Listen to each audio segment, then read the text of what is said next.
제가 지난주 설교할 때 숙제 하나를 내주셨어요. 드렸어요. 그 숙제가 뭐죠? 정말 우리가 하루에 한 번씩 내가 누구냐 한번 고백을 해보자. 나는 하나님의 자녀이다.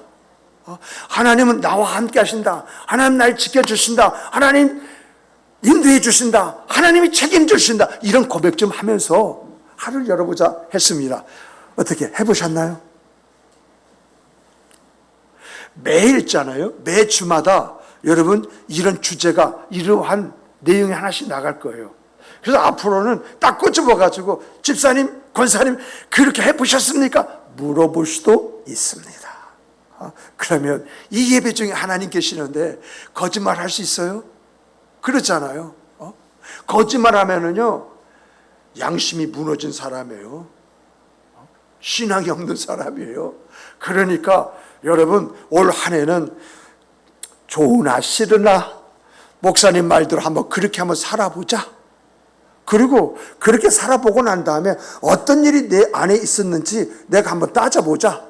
여러분 이런 마음 가지고 함께 그렇게 해보시기 바랍니다. 저도요 오늘 새벽입니다.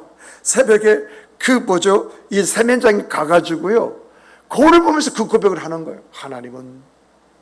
나는 하나님의 사람이다. 나는 하나님의 아들이다. 하나님은 나와 함께 하신다. 하나님 날 붙들어 주신다. 하나님 날 인도해 주신다. 그랬을 뿐인데요 힘이 주어주는 거이죠. 그랬을 뿐인데요 여러분 피곤하지 않는 거 있죠. 지금까지 제가 1시간이나 잤나? 그런데 중요한 것은요 너무 기뻐요. 너무 즐거워요. 한 주간의 생애 그 삶이 그랬어요. 정말 한 주간에 신년 축복 신방하면서 여러분 뽑았던 그 말씀 있잖아요. 그 말씀을 묵상하고 그 말씀과 이 성도가 어떤 의미가 이 말씀을 주셨는가 찾고 그러면서요 또 하나님이 주시는 것 속에서 이게 맞는 건가 해서 주석과 강의 집을 살펴보고 이 책 저 책을 살펴보면서 아멘 해서 만들어서 여러분에게 드렸죠. 근데 중요한 것은요 한 사람 한 사람에게 그 글귀가 길지는 않아요. 근데 그걸 만들어내기 위해서 제가 보니까는요 설교 한 편 만드는 것보다 더 어렵더라고요. 그런데 이렇게 신방을 하고 나니까 들려지는 이야기가 그것을 보면서 어쩌면은 하나님이 나를 이렇게 너무도 잘 아신다. 감사하다. 너무 좋다. 이런 말들이 막 여기저기서 들리는 거예요. 나의 수고가 정말 아름다운 이런 말을 만들었구나. 그러면서 내년이 기대되는 거예요. 내년에 그 말씀, 올해 뽑았던 말씀, 이 말씀을 가지고 놓고 이야기하면서 새로운 이제 새해 주실 말씀을 기대하면서 우리가 그걸 풀어간다? 뭔가 확인을 거쳐서 기대하는 이것이 우리의 생애 삶 속에 주어진다라고 한다면 우리는 더욱더 말씀에 대한 신뢰를 가지고 살아갈 수 있지 않습니까? 자, 그렇다면 여러분 하나님께서요 우리를 지으실 때 어디서 지으셨느냐라고 할 때 어미의 모태, 즉 어미의 뱃속에서 날 지으셨다고 그랬어요. 그런데 그 내용을 보면은 지으셨다, 조성하셨다 이런 말이 나와요. 그러면 하나님은요 어떻게 지으셨고 어떻게 조성하셨다고 하는 것을 말씀하고자 하시는 걸까요? 여러분 우리는 과학적으로요 정자와 난자가 만나서 결합해서 거기서 생명체가 잉태되었다고 이렇게 이야기합니다. 근데 성경은요 그것을 좀 더 리얼하게 이야기를 해요. 그 어미의 뱃속에서 나를 지었다 조성했다. 그런데요 지었다 조성했다라고 하는 것을요 단순하게 정자와 난자가 만나서 내가 만들어졌다 이렇게 생각하면요 깊은 그 하나님의 마음을 헤아리지는 못해요. 여러분과 저는요, 그저 난자와 정자가 만나가지고요, 결합한 생명체가 아니라요, 하나님께서 그런 방식을 통해서 하나님의 형상과 모양으로 어미 뱃속에서 날 지으셨어요. 그래서 정말 우리가 하나님의 성품이 내 안에 있는 것이고요, 그분의 모양대로 지었기 때문에 그분 안에서 다양한 어떤 그런 부분들에 대해서 그 일을 이루기 위해서 하나님이 재능이라는 것을 모양 속에 넣어주셨고요, 은사라는 것을 그 모양 속에 주셨어요. 이렇게 지었기 때문에 이제 다윗은 뭐라고 고백한지 아십니까? 내가 일어서고 앉은 것을 아시고 하나님께서 멀리서도 내 생각을 아시는 하나님이시다. 이 말이 무슨 말이에요? 당신의 형상과 모양을 지었기 때문에 내가 어떤 생각을 하고 어떤 것을 아는지 아신다는 거예요. 그래서 우리가 지었다, 조성했다라고 할 때 단순하게 정자와 난자가 만나서 내가 만들었다가 아니라 어머니 뱃속에서 하나님은 내가 가질 거룩한 성품, 이게 형상이잖아요. 나만이 가지고 나만이 영광 돌릴 수 있는 이 형상을 어미 뱃속에서 주셨다는 거예요. 모양이라는 것은 내가 어떤 재능과 어떤 은사 속에서 어떻게 살아야 할 것인가, 이것을 가지고 내 생의 그 삶 속에서 그렇게 살도록 하나님께서 이끄신다는 이야기입니다. 그런데 중요한 것은요, 하나님이 이렇게 해도 너 내 거야, 너 내 거야, 이렇게 말해도 할 말이 없어요. 근데 중요한 것은 이렇게 해서도 사탄의 참소라는 것이 있기 때문에 그 하나님은 어떻게 해야, 독생자 예수 그리스도를 통해서 내 생각 그 삶 속에서 내가 저질러버린 모든 죄까지도 용서하시기 위해서 예수 그리스도를 십자가에 내두었다는 것입니다. 그분의 핏값이 내게 있다는 것입니다. 그래서 사탄이 내가 흠과 허물이 있어서 내가 하나님 앞에서 천국에 가기에 합당하지 못한 그런 사람이다 할지라도, 그런 참소가 있다 할지라도 하나님은요, 아니다 하면서 성소에 있는 주의 보혈을 갖다가 씻어버려요. 깨끗하게 해버려요. 받아라. 네가 참소할 죄거리가 있느냐? 정죄할 만한 그런 거리가 있느냐? 사탄의 입을 다물게 하시기 위해서 예수 그리스도, 그분을 십자가에 내어놓으시고 그분의 보혈로 말미암아서 내 생의 그 삶 속에 저지른 모든 죄와 앞으로 지을 그 모든 죄까지도 깨끗이 처리해버리시는 그 은혜와 은총이 있기에 너는 내 것이라. 이 너는 내 것이라는 것은 나를 그것뿐만 아니라 사탄의 참소에서 너를 흔들지 못. 그래서 성경에서 뭐라고 말합니까? 하나님의 손에서 내가 잡혀 있는데 이것을 끊어낼 자가 없느니라. 이 사랑에서 끊어낼 자가 없느니라. 이렇게 선포하시는 거예요. 이게 여러분과 접니다. 단순하게 그냥 믿고 아멘 하면 끝나고 신앙생활로 인생을 끝낼 그런 사람이 아니라, 나는 이렇게 만들어진 이런 것을 가지고 있는, 그래서 우리가 어디에 소속을 둬야 할 것이냐, 우리의 소속은 세상이 아닙니다. 우리의 소속은 어디죠? 따라서 해보십시다. 하나님 품입니다. 이 하나님의 품, 이게 나의 소속이에요. 하나님의 품에 있을 때 그 하나님을 향해서 아바지라고 부르는 것입니다.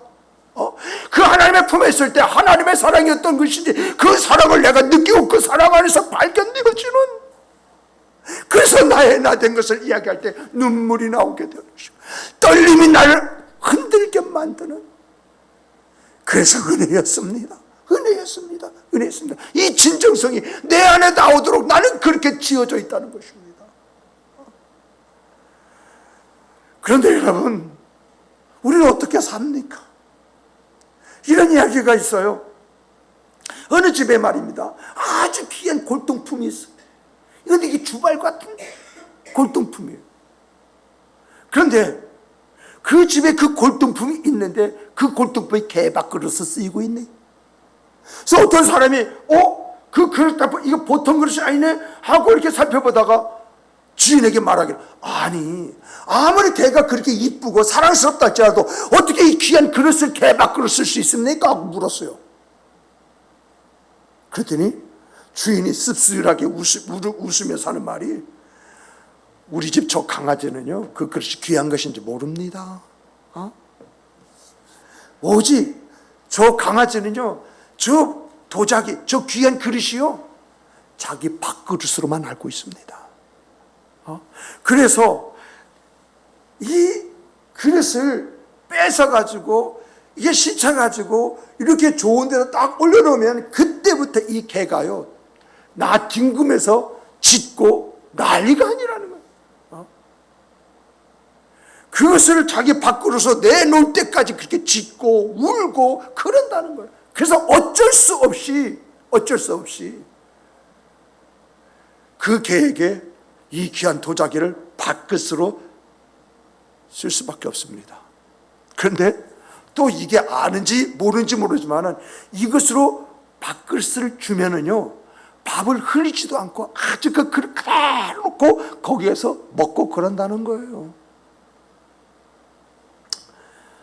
여러분, 우리의 인생도 그런 거 아닐까요?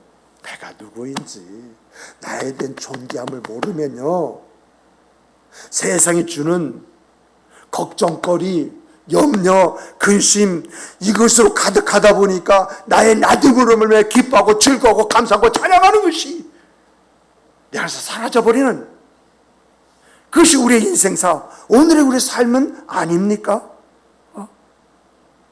정말요 여러분, 오늘 본문에서 우리가 읽어본 그 읽어본 내용이 뭐예요? 성전이라는 개념이요 이거 빼놓고 말입니다. 거기서 말하고자 하는 그 말이 뭡니까? 너는 너의 것이 아니라 내 것이다, 이거 아닙니까? 내 것이다. 우리의 인생사, 우리의 삶은 우리 자신의 것이 아니라 하나님의 것이다. 정말 우리가요 내 이름표가 개밥그릇이 아니라 내 이름표가 정말 하나님의 자녀라고 하는 이것이 내 이름표가 되어준다고 한다면 여러분, 우리는 왕의 보화, 그 말 있지 않습니까? 그것처럼 살아가지 않겠습니까? 오늘 본문은요 분명하게 선포합니다. 너희는 너희 자신의 것이 아니라 값으로 산 것이 되었으니. 이 한마디의 이 말씀, 이 말씀이 우리의 모든 것이지 않습니까? 근데 우리는 세상에 귀를 기울이지 않습니까? 내 인생은 내 거야. 그러니까 내가 결정하고 내가 책임져야 돼. 우리 이 말에 속아 넘어가가지고 그래, 내 인생은 내 거야, 내가 만드는 거야, 이렇게 생각하고 여러분 그 뭔가 만들어가기 애를 쓰고 하는데 애를 쓰고 한 만큼 여러분 공고함이 오잖아요. 힘듦이 오잖아요. 아픔이 오잖아요. 고통이 오잖아요. 그래서 하나님 앞에 하나님 이 은혜를 주시옵소서, 하나님 이 기도를 들어주시옵소서, 하나님 역사해 주시옵소서 라고 하는데 내가 누구인지 모르는 상태에서 하나님 그걸 주시면 과연 내가 온전한 고백을 할 수 있고 유용하게 쓸 수 있겠습니까? 내가 누구인지 모르는 모름 속에서 하나님이 주신 걸 값없이 써버리고 난 다음에 또다시 하나님 앞에서 하나님이라고 했을 때 하나님이 그 기도 들어주실 것 같아요. 뭔가 구하는 것이 아니라 당당하게 요구하는 이것이 여러분과 저인 줄 믿으시기 바랍니다. 내가 하나님의 아들이에요. 하나님의 상속자예요. 내 삶에 좀 빈구함이 왔어요. 하나님 이러실 수 없지 않습니까? 하나님이 이거 해결해 주셔야 되지 않겠습니까? 오히려 자식은요, 자기의 정체성이 분명한 사람은요, 하나님 뵐 기도에도요 당당하게 따지듯이 그렇게 하셔야 되지 않겠습니까? 이게 온전한 거 아니겠습니까? 저는요 저희 자녀들이요 아빠 하면서 당당하게 이야기를 해요. 근데 가끔가다 자식 이게 내 거지 네 거냐? 이런 생각이 딱 들어옵니다마는 어때요? 내 거임에도 불구하고 마치 자기 것처럼 이야기할 때 알았어. 이게 우리 아닙니까? 이런 우리의 관계를 하나님은 왜 주셨을까요? 너와 나의 관계도 그런 관계이다라고 하는 것입니다. 내가 누구냐? 내가 널 불러서 내가 널 세웠나니 너는 내 것이다. 하나님의 형상과 모양으로 어미의 뱃속에서 날 지으시고 조성하시고 이 땅에서 나를 부르시고 나에게 뭐냐 하시는 그 말씀이 내가 너를 위해서 나의 독생자 예수를 십자가에 내어주었다. 그러므로 로마서 말씀을 보면 내가 무엇이든지 너에게 주지 아니할 것이 있겠느냐, 이런 말씀을 우리에게 주시잖아요. 여러분, 이러한 것을 잘 알고요, 이런 걸 잘 이용한 사람이 누구냐라고 할 때 저는요 다윗을 생각합니다. 다윗은요 목동에서부터 왕의 자리에 이르기까지 그는 한결같은 그 마음으로 고백한 것이 있는데 그게 뭔지 아십니까? 시편 23편이요 이게요 다윗이 초창기가 아니라 다윗이 늙어서, 그리고 압살론의 반역에 의해서 신발도 신지 못하고 도망했을 때에 불타는 예루살렘, 환호성으로 가득한 예루살렘을 바라보면서 했던 고백입니다. 여호와는 나의 목자시니 내게 부족함이 없으리로다. 이런 고백은요 항상 일평생 다윗 안에 있었던 다윗의 마음이었어요. 그는 곰들이, 사나운 짐승들이 아비가 맡긴 그 양떼를 공격할 때에 여러분 그들의 입속에 들어간 것까지 꺼냈다라고 하는 것은 죽을 줄 모르고 했다는 이야기인데, 중요한 것은요 이런 데서 그가 체험한 체험이 그의 신앙의, 그의 삶의 내용이 되지 않았습니까? 그래서 골리앗 앞에 섰을 때에, 여러분 골리앗 앞에 섰을 때에 그는 자신의 용맹으로 난 것이 아니라 만군의 여호와의 이름으로 그 앞에 섰습니다. 만군의 여호와. 그래서 너는 칼과 창을 가지고 내게 왔지만 나는 만군의 여호와의 이름으로 내 앞에 섰노라고 이야기하지 않습니까? 더 나가서요 사울 왕에게 쫓기고 그 도망자의 그 생활을 하지 않습니까? 정말 절망 가운데 빠질 수밖에 없었습니다. 먹을 것 하나 어디서 찾을 수가 없고 그 생명 하나도 부지할 수 없는 그런 상황 속에서도 그가 한 고백을 들어보면요, 나는 하나님의 것이니 하나님께서 굶기시게 하시겠느냐, 나는 하나님의 것이니 하나님께서 날 죽는 자리에 나를 놓아두시겠느냐. 이게 시편 속에 있는 다윗의 시잖아요. 다시 말하면 다윗은 나는 누구의 소유이냐, 그 소유권이 분명했다. 그래서 그가 마지막 그의 인생사 그 삶 속에서 자기의 신앙을 함축한 것이 여호와는 나의 목자시니 내게 부족함이 없으리라, 이 이야기예요. 정말 이 다윗은요 하나님의 소유됨이 속박으로 여기는 것이 아니라 그는 특권으로 여겼어요. 그래서 이걸 즐길 줄 이용할 줄 아는 그런 사람으로 그 생과 그 삶을 살아갔던 것을 우리가 성경에서 보지 않습니까?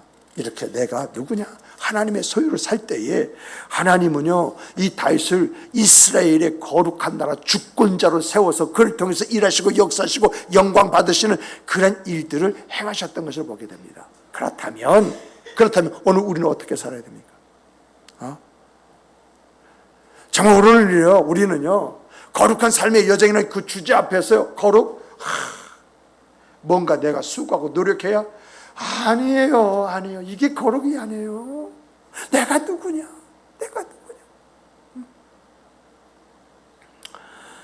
내가 누구냐? 이 생각을 가지고 찾으면요, 여러분, 내가요, 나를 어떻게 드러내며 살아갈까? 이러한 생각 속에서요, 주인이신 하나님을 어떻게 기뻐하는 그런 생과 삶을 살 수 있을까? 이쪽으로 내 관심이 옮겨져 버려요. 정말 여러분, 하나님은요, 말씀으로요, 보증하셨어요. 보증은 뭐예요? 그렇게 하지 아니하면. 그래서 성경에서 보여준 것이 뭐죠?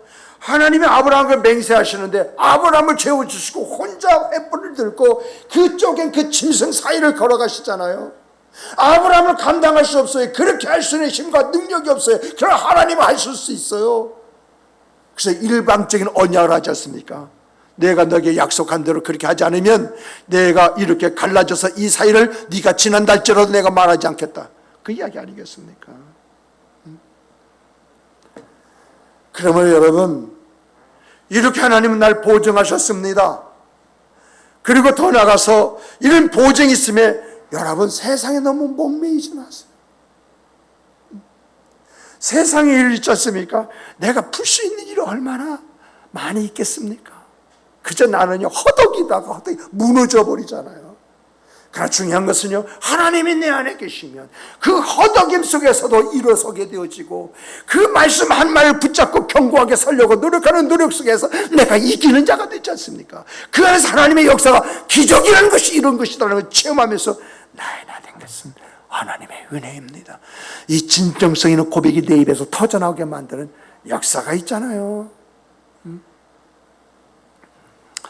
말씀을 정리하겠습니다. 여러분, 이렇게 내가요, 하나님의 사람이고요, 하나님의 역사가 내 생의 그 삶의 내용에서 나올 능력이라고 한다면요, 여러분, 이번 주 한 주간 동안 부정적인 말 하지 마십시오. 부정적인 말은 부정탄다고 하는 말이 있던 것처럼요, 안 됩니다. 안 돼요. 정말 하나님의 소유인 내 입술이 부정적인 말을 해요? 안 돼, 안 될 거야. 여러분, 우리는 안 되는 것도 불가능을 가르쳐 하시는 하나님을 믿는다고 한다면 돼. 해봐. 이게 우리 말이 되지 않겠습니까? 잘 될 거야. 쉽네. 이게 우리의 말이 되어야 되지 않겠습니까? 하나님 날 지켜주실 거야. 인도해 주실 거야. 역사해 주실 거야. 이건 내 말이 되어야 말대로 하시는 하나님의 역사를 내가 체험하는 거 아니겠습니까? 그리고요, 정말 여러분, 지난주도 말씀드렸습니다만 거울 보면서 나는 하나님의 소유이다. 나는 하나님의 것이다. 하나님이 나와 함께 하신다. 나의 그 생각, 그 삶 속에서 내가 볼 수 없지만 하나님은 날 보호하시고 지키시고 인도해 주시다. 한번 고백을 해보세요. 여러분, 이런 고백만 했는데 내 얼굴에 웃음이 주어져요. 이런 말만 했을 뿐이야 내 마음이 뜨거워져요.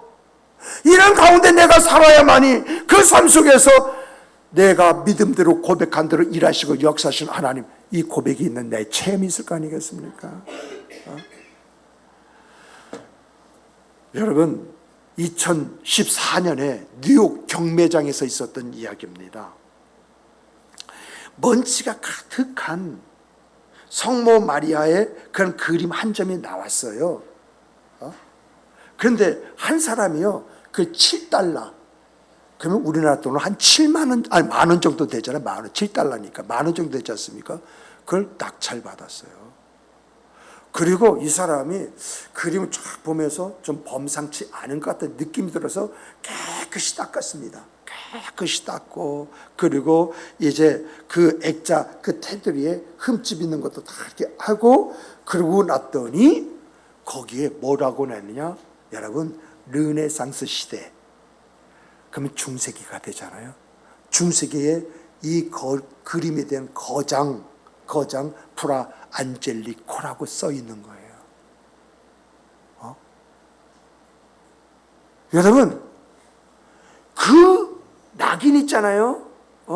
프라 안젤리코라는 이름 하나가 딱 나오는 순간에 여러분 7달러짜리 산 것이요 100만 달러가 넘어버리는. 여기서 우리가 보는 것이 뭐죠? 여러분 그림 있잖아요. 그림의 물감은요 내 환경일 수 있어요. 붓은요 내 상황일 수 있어요. 근데 중요한 것은 누가 그걸 붙잡고 있느냐, 누가 그것을 만들었느냐 따라서 그 가치가 달라진다라고 하는 것을 우리에게 보여주는 이야기잖아요. 여러분과 제가 하나님이 붙잡혔어요. 내게는 하나님이라는 인장이 있어요. 네 삶을 뒤져봐 보니까 거기에 낙인이 너는 내 것이야 하고 그 하나님의 낙인이 찍혀서 나에게는 뭐가 보장되어 있어요? 하나님의 나라가 보장되어 있어요. 이게 나의 기업이라고 약속되어 있는 것이지 않습니까? 그랬을 때에 여러분 정말 내가 어떤 존재라는 이 사실에 대한 인식이, 그 인식이 말입니다. 나를 어떤 사람 만들겠어요? 내가 이렇게 살아야지 내가 노력과 수고해서 날 만들어지는 것입니까? 아니면 나의 존재가 내가 어떻게 살아야 된다라고 하는 일깨워 줌으로 인해서 내가 그 삶을 내가 추구하겠습니까? 내가 하려면 힘들고 어렵고 또한 그렇게 될 수가 없습니다만은 내가 누구냐라고 하는 것을 인식하는 그 인식 속에서 내가 그것을 품으면 내 삶이 만들어지는 것입니다. 이게 정말 우리가 알아야 되고 붙잡아야 되고, 그래서 그 하나님의 소유가 되어지는 걸 기뻐하고 즐거워하고 감사하고 찬양하는 이 아름다움이 있어야 된다라고 하는 것입니다. 정말 이런 은혜, 이런 역사가 우리 안에서 꿈틀되어지는, 그래서 나의 나됨을 고백하는 고백 속에서 내 안에 계신 성령이 나를 주관하여 주시고 인도해 주시고 항상 나의 나됨을 고백하게 만드는 그 은혜가 있는 여러분과 제가 되기를 주님의 이름으로 축복합니다. 축복합니다. 우리 다 같이 주시는 이 말씀 가지고 함께 기도하십시다.